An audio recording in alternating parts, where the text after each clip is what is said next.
9절부터 13절까지입니다. 시편 65편 9절부터 13절까지 말씀을 우리 한 절씩 교독해서 읽겠습니다. 땅을 돌보사 물을 대어 심히 윤택하게 하시며 하나님의 강에 물이 가득하게 하시고 이같이 땅을 예비하신 후에 그들에게 곡식을 주시나이다.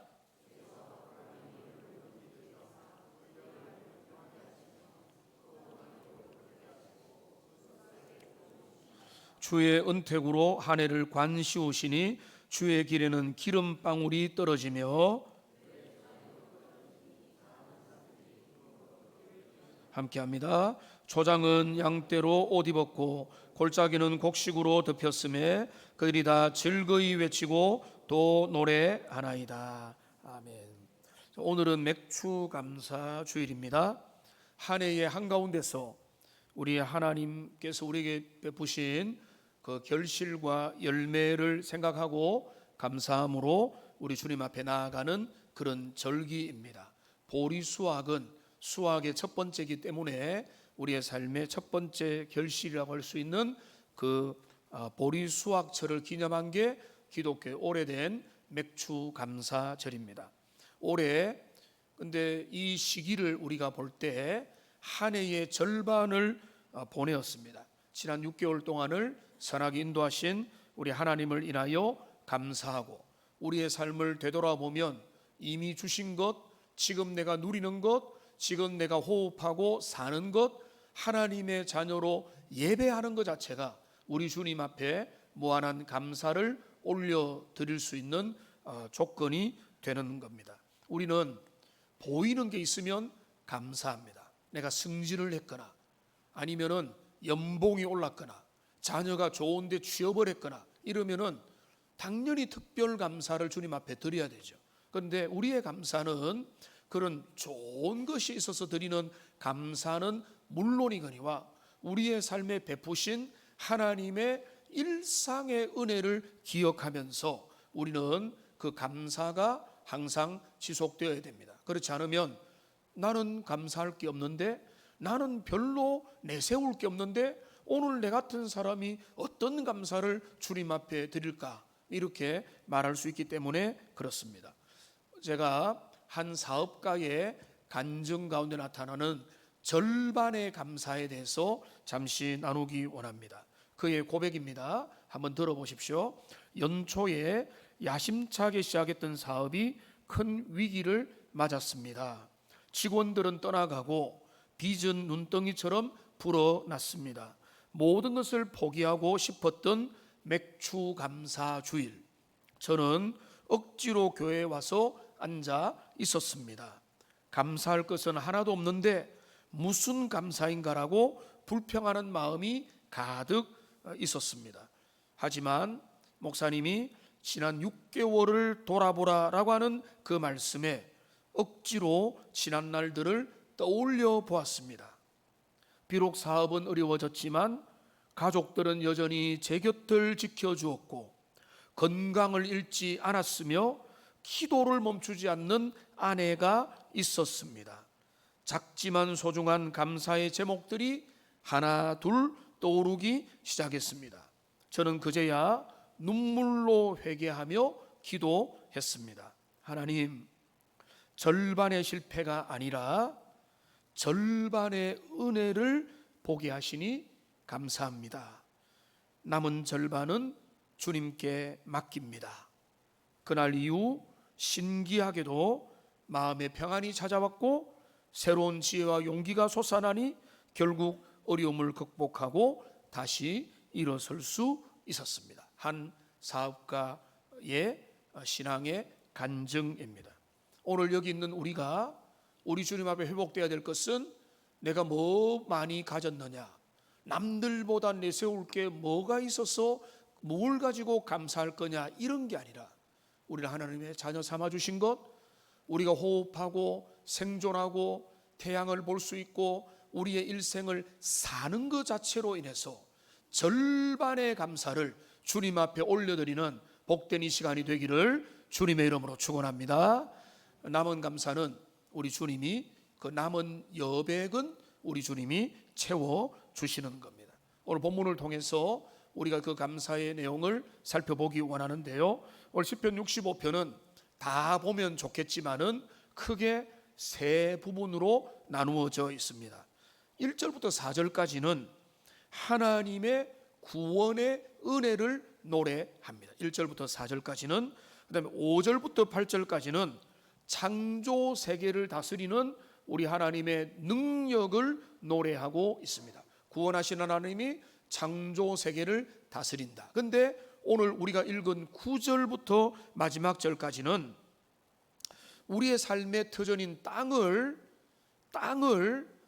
이 땅을 우리 주님이 어떻게 구체적으로 돌아보시고 이끌어 가시는가를 구체적으로 노래하고 찬양하는 그런 내용이 되어 있습니다. 하나님이 막연히 멀리 계시는 분이 아니라 우리의 땅을, 우리의 삶을, 우리의 기업을 돌보시는 분이심을 높이고 돌아보고 찬양하는 이 내용인데요, 우리가 시인은 뭐라고 이야기하는가 하면 이렇게 말합니다. 하나님이 직접 방문을 해서 땅에 물을 대시고 밭을 갈아 씨앗을 예비하시고 단비로 땅을 부드럽게 하여서 싹을 틔우시는 분이시다. 그래서 한 해를 결실하게 하시는 그런 분이기 때문에 우리는 그 주님을 높이 찬양 드린다라고 말을 하고 있습니다. 여기서 몇 가지 오늘 우리가 교훈을 살펴보겠습니다. 먼저 9절과 10절 여러분 한 목소리로 한번 읽어주시기 바랍니다. 시작.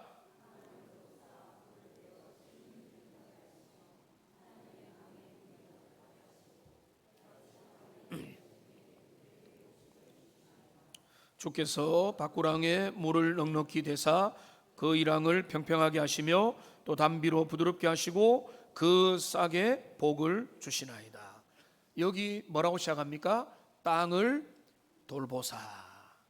한번 따라합시다. 돌보사.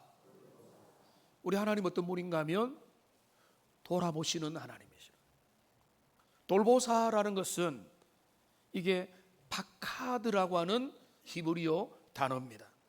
이거는 멀리서 그냥 물구름이 지켜만 보는 게 아니라, 관망만 하는 게 아니라 기억하고 세밀하고 적절하게 찾아오시는 것을 의미합니다.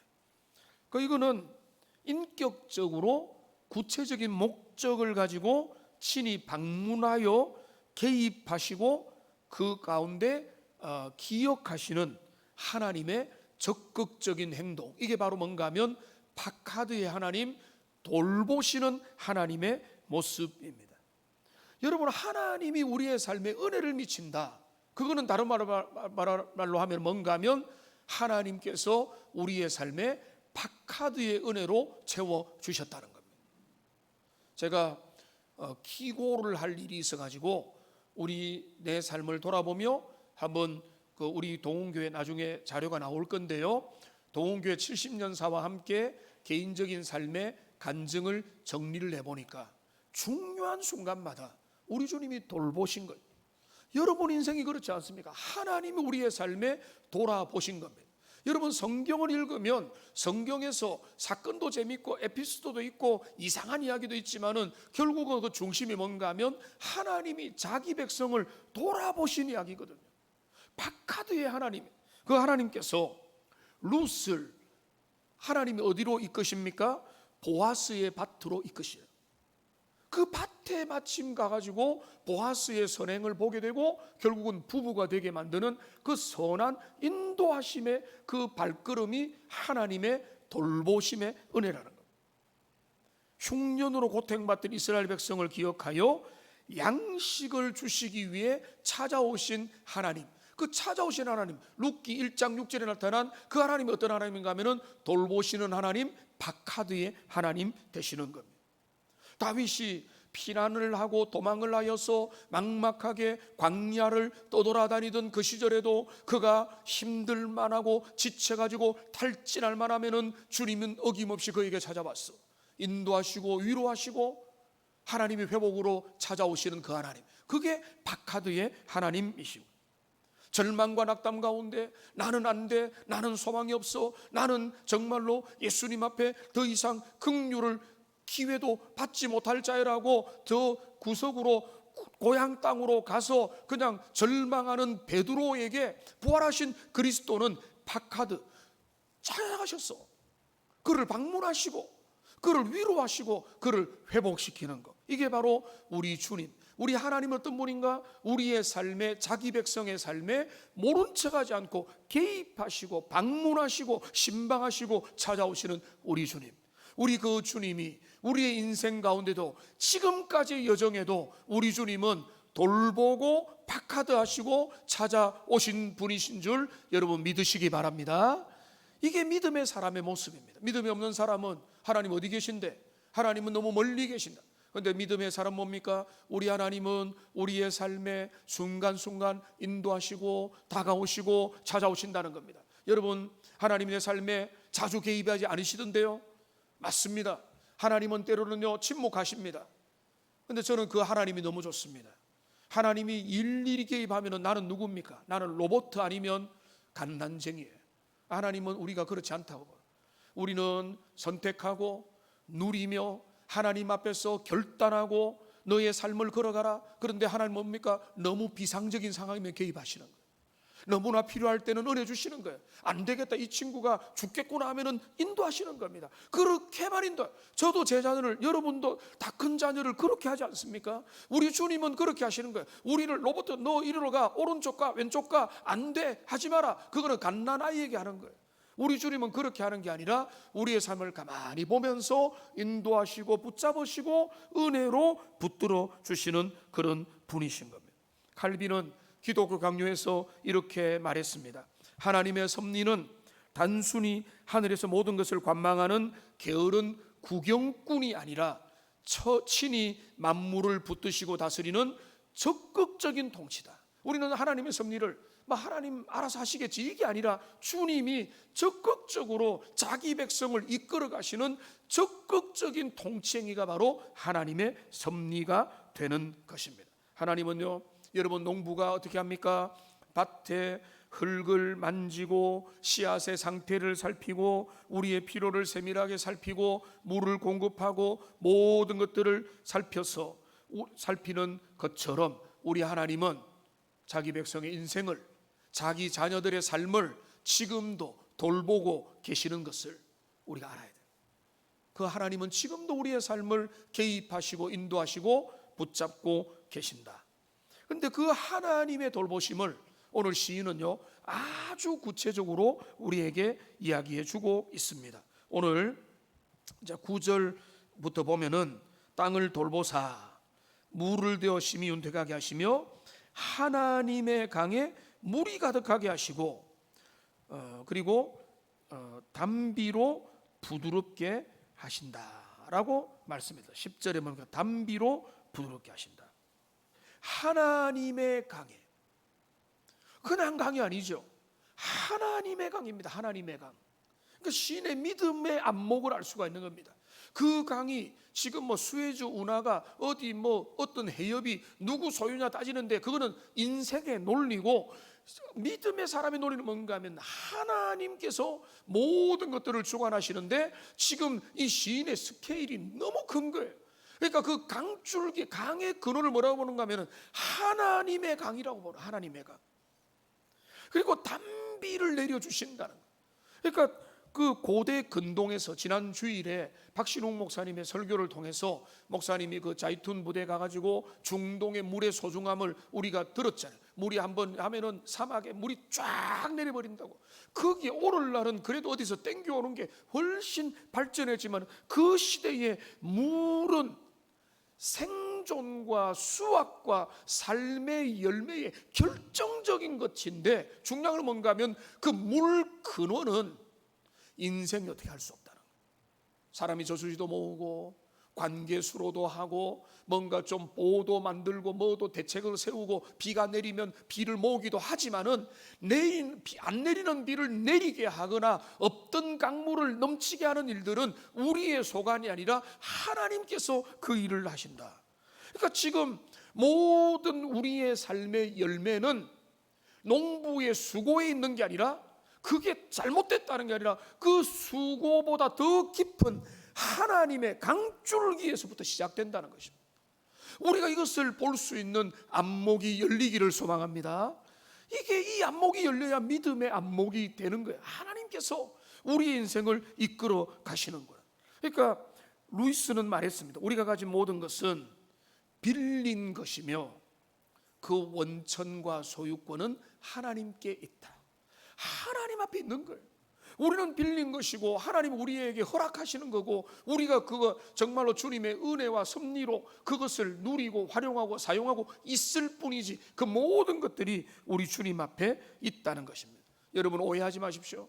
여러분의 땀과 헌신과 수고가 헛된다는 것이 아닙니다. 그러나 우리가 반대로 말해 보십시오. 여러분이 수고하고 잠도 아끼고 여러분 애를 쓰고 노동하고 열심히 연구하고 노력을 해도 하나님의 강물이 마르면 농사는 어렵게 될 수밖에 없다는 것입니다. 그래서 이 믿음을 가진 사람은 뭐라고 고백합니까? 시편 127편 1절 2절을 우리 화면을 보고 같이 한번 읽어보겠습니다. 여호와께서 집을 세우지 아니하시면은 세우는 자의 수고가 헛되며 여호와께서 성을 지키지 아니하시면은 파수꾼의 깨어 있음이 헛되도다. 너희가 일찍 일어나고 늦게 누우며 수고의 떡을 먹음이 헛되도다. 그러므로 여호와께서 그의 사랑하는 자에게는 잠을 주시는도다. 여러분, 사랑하는 말씀이죠. 믿음의 사람은 이 고백을 하는 사람입니다. 집을 세우는 것, 그 수고가 헛되며 성을 지키는 그 파수꾼의 깨어있는 노력이 헛되다. 여러분, 이게 헛되다는 게 말하는 게 아니고 그보다 더 중요한 우리의 삶의 복의 근원이 있다는 것입니다. 그게 바로 뭔가 하면 여호와가 우리의 인생에 복을 주셔야 우리의 노력과 우리의 수고와 우리의 잠자지 않는 애를 쓰는 우리의 인내도 열매를 맺게 된다. 여러분, 이것을 인정하는 신앙인이 아닌 사람이 누가 있겠어요? 여러분, 다시 한 번 더 맥주감사절에 우리가 주님 앞에 고백합시다. 여러분의 피, 여러분의 땀, 수고, 노력, 열정, 인내 모든 것 귀하지만은 그 모든 것들 내가 노력했다 이렇게 끝내는 것이 아니라 하나님을 믿는 사람으로서 여호와의 강줄기에 하나님의 인도하심과 보호솜에 우리의 인생의 모든 것들이 달려있다는 것을 믿음으로 인정하고 우리의 길을 더 겸손하게 달려가는 하나님의 사람들 되시기를 주님의 이름으로 축원합니다. 그게 참된 믿음의 모습이 되는 것입니다.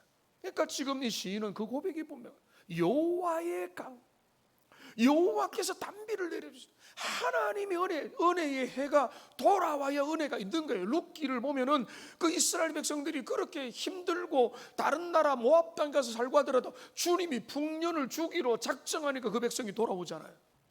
하나님의 때가 있는 것입니다.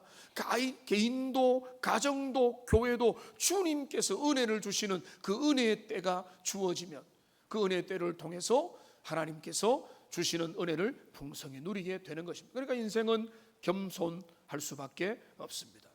그 다음에 우리가 살펴볼 것은 여기 11절에 있는 말씀인데요, 여기 11절에 보면은 주의 은택으로 한 해를 관시우시니 주의 길에는 기름방울이 떨어지며 라고 말하고 있습니다. 주의 은혜로 한 해를 관을 씌우신다. 너무 문학적인 표현이죠. 저는 이런 은혜가 우리에게 한 해뿐만 아니라 일평생 되기를 원하는데, 관을 씌운다는 건 뭔가 하면 승리자에게 주는 영광의 관을 씌워준다는 것입니다. 제가 자주 말씀드리죠. 여러분, 일에 시작이 중요합니까? 과정이 중요합니까? 결과가 중요합니까? 다 중요하죠. 시작이 없으면 것도 없기, 그 다음 일은 말할 것도 없기 때문에 시작이 아주 중요하죠. 시작이 반이죠. 과정이 없이는 결과를 내다볼 수도 없죠. 그런데 오늘 내용에 봤어도 그렇지만은 결과는 무조건 중요한 겁니다. 그런데 그 결실을 맺지 못한다면, 중도에 사그라져 버린다면, 표류하고 떠내려가 버린다면, 나중에 내가 잡은 게 없네요, 남은 게 없네요, 쟤만 남았는데요 한다면 그거는 정말로 헛된 인생이지 않습니까? 근데 우리 주님이 어떻게 하신다고요? 한 해에 관을 씌워준다는 것은 결실 맺게 하신다.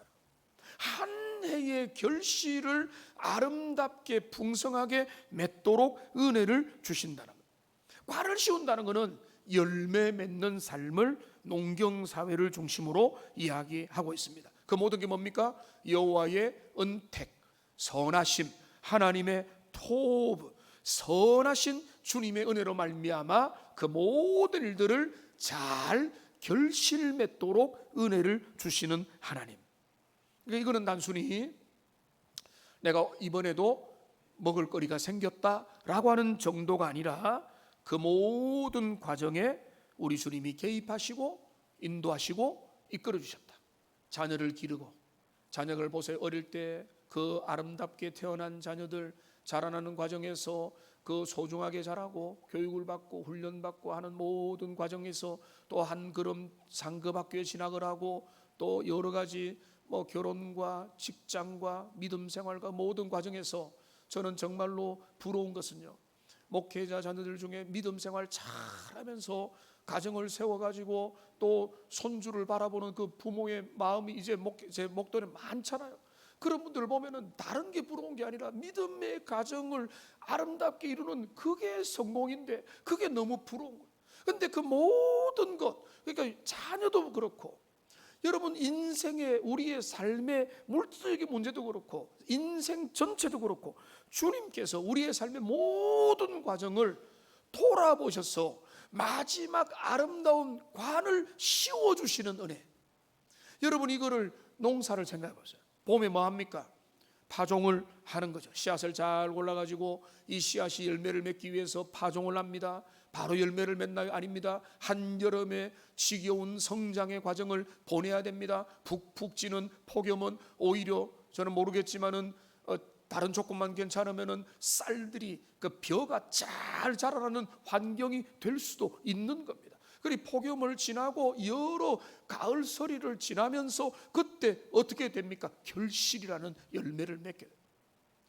한 해의 농사도 시작부터 과정까지 결실까지는 지난한 과정을 지나면서 그 모든 것들 통해서 결실이 맺어지거늘 우리의 인생의 시간과 자녀를 하나님 앞에 세우는 것과 우리의 삶을 승리하는 것도 주님의 은혜로 말미암아 우리의 삶에 관을 씌워주지 않으면은 우리의 인생은 너무나 비참한 거예요. 그러니까 우리는 어떤 하나님을 신뢰하고 고백할 수 되는가 하면은 우리는 인생의 삶의 중간중간마다 하나님께서 내 인생을 여기까지 관 씌워 주셨다고, 은혜를 주셨다고, 이끌어 주셨다고, 내 인생을 비참하지 않도록 여기까지 이끌어 오신 하나님이라고 순간순간 고백하고, 무엇보다 인생의 마지막 여정을 끝내는 그 시간에는 주님이 내 인생의 모든 것들에 승리의 관을 씌워주셨다라고 고백할 수 있는 복된 인생이 되기를 주님의 이름으로 축복합니다. 그것이 바로 하나님의 은혜의 모습입니다. 여러분, 하나님을 사랑하고 주님 앞에 자신을 맡긴 사람에게 하나님은 은혜를 베풀어 주시고 하나님의 강물의 강줄기가 마르게 하시고 은혜를 공급하고 단비와 이른비와 늦은비를 주어서 그 인생의 열매를 맺게 하시는데 왜 그렇게 하시겠어요? 왜 주님을 경외하는 자에게 그 좋은 일들이 많도록 하겠습니까? 그는 바로 그들을 통해서 하나님이 영광 받기 위해서 그렇습니다. 주님을 안 믿는 사람들이 내 일이고 우리 부모가 머리 똑똑하고 우리 어른이 잘 밀어줘서 그렇다고 하는 많은 사람들 앞에서 하나님을 경외하고 주님만 받드는 사람들에게 은혜를 주시는 것은 그리하여 그 모든 결과를 통해서 하나님께 영광을 돌리라고, 주님은 그 백성에게 은혜를 베풀어 주시는 거예요. 여러분, 여러분과 우리의 가정과 우리의 자녀들이 더 많은 은혜를 누리고 받은 은혜를 가지고 하나님을 더 많이 찬양하는 그런 선순환의 믿음의 선순환의 은혜가 있기를 소망합니다. 그렇게 되는 게 주님의 뜻입니다. 하나님의 영광을 더 높이게 되는. 그런데 그 풍성함은 어느 정도인가 하면 여기 재밌는 표현이 있는데요, 여기 11절 뒤에 보니까 주의 길에는 기름 방울이 떨어진다고 했습니다.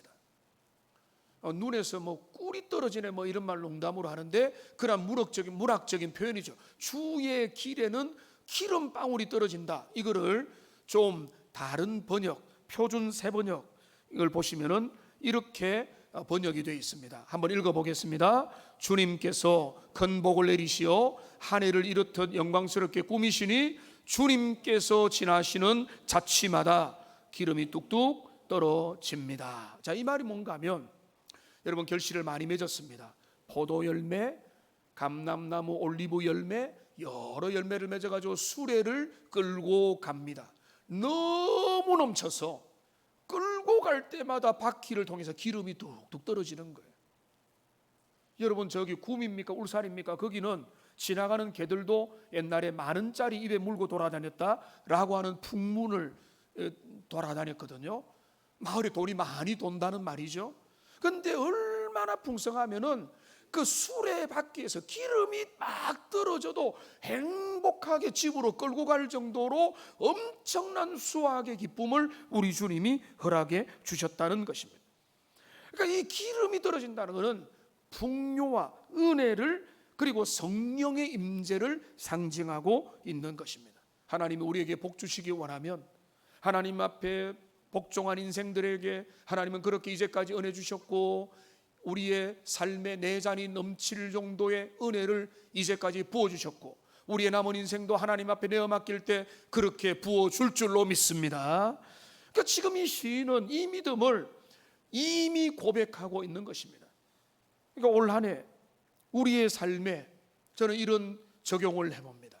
기름방울의 냄새를 맡기를 소망합니다.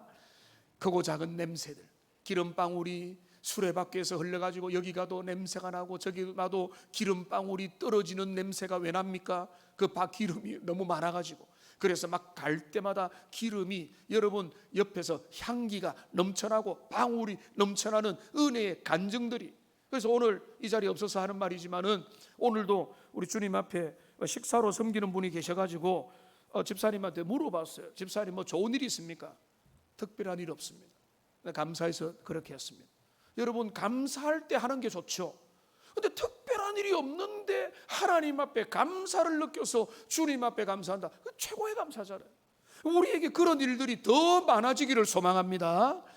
특별한 일이 있는 것도 좋은 거고요. 그게 나쁘다는 게 아니라 일상이 감사인데 감사의 선순환이 일어나게 되면은 우리에게 어떤 일이 일어나는가 하면 수레바퀴가 지나가면서 기름방울이 땅에 떨어지면서도 그 향취를 맡게 되는 그 은혜, 그거를 지금 시인은 주님 앞에 기뻐하고 있습니다.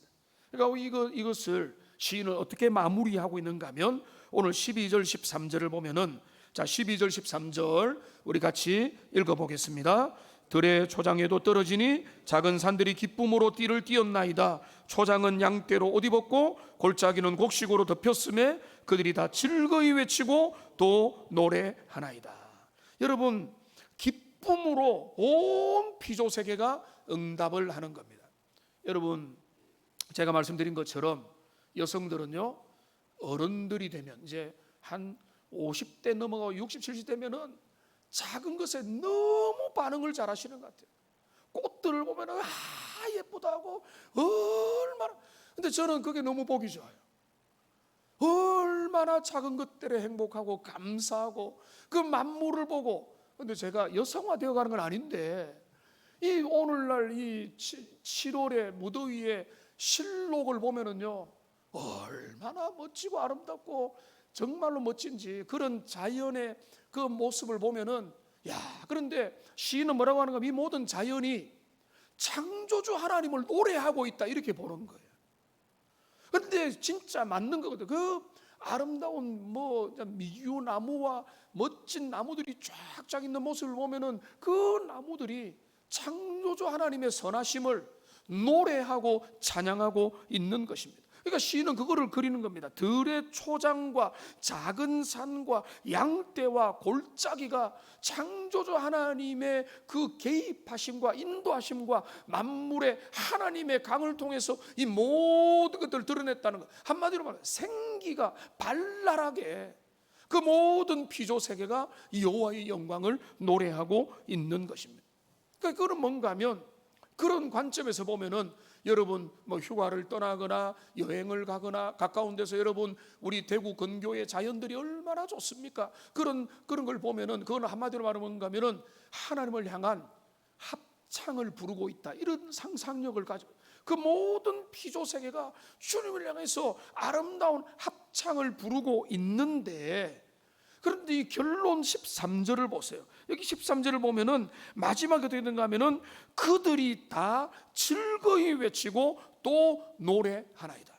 근데 이 그들은 피조 세계만을 말하는 게 아니라 우리가 포함이 돼야 된다.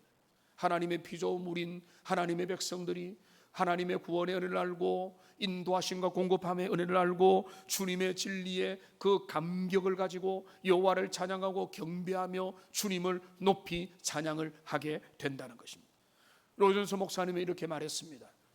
하나님의 진리를 올바로 발견한 사람은 냉랭하게 있을 수가 없다. 기쁨으로 외치고 입을 열어 찬양하게 된다. 그러니까 피조물이 주님을 찬양하는 것처럼 하나님의 백성들도 찬양하고 예배하고 감격하고, 그러니까 여러분 주님을 전심으로 예배하는 것은 은혜 받은 자의 마땅한 모습이 된다는 것입니다. 오늘 이 맥주 감사절 우리가 하나님 앞에 여러분 어떤 분 오늘 그 이야기 하신 것 같은데요, 내가 하나님의 자녀가 됐다는 그 사실 하나, 그것만으로도 우리는 피조물들과 함께 주님 앞에 무궁한 영광을 올려드릴 수 있다면 우리는 그보다 얼마나 많은 것들을 하나님이 박하드 개입하셨어, 인도하시고 은혜 주시고 하나님의 강물을 열어서 우리를 이 땅에 살게 하셨고 생존하게 하셨고, 여러분 상대 비교를 해서 그렇고 남들 앞에 내 욕망이 많아서 그렇지, 우리 인생은 이미 우리 주님의 넉넉한 은혜의 강줄기 가운데 있는 줄로 믿습니다. 그 은혜를 기억하면서 헤아려 보시고 주님의 그 하나님의 강에서 흐르는 그 은혜의 강줄기 가운데서 우리가 산다. 지금 내가 사는 모든 것이 주님의 은혜다. 하나님은 지금도 내 인생 모른 척하지 아니하시고 개입하시고 방문하시고 인도하시고 우리를 어린아이로 여기지 않기 때문에 때로는 관망하고 기다리고, 그래 할 수 있어, 너 다시 일어설 수 있어, 너 혼자 힘으로 해봐라고 주님은 많이 기다리지만 절대로 관망하는 분이 아니라 하나님은 필요할 때 개입하시고, 그리고 개입 안 하는 것도 주님의 은혜로 여기까지 인도하신 겁니다. 이 하나님의 은혜를 다시 한 번 더 기억하고 붙들고 피조물만 찬양하도록 내버려 두지 말고 우리가 기회가 되는 대로 영혼의 찬양을, 감사의 찬양을 주님 앞에 드려서 우리의 남은 6개월, 우리의 남은 생에도 박하드의 은혜, 주님의 임재를 기대하고, 그래서 우리의 지나가는 발자취마다 주님의 은혜의 기름 방울들이 우리들의 삶의 흔적으로 남는 복된 은혜가 모두에게 넘치기를 주님의 이름으로 축원합니다. 기도하겠습니다. 살아계신 하나님 아버지,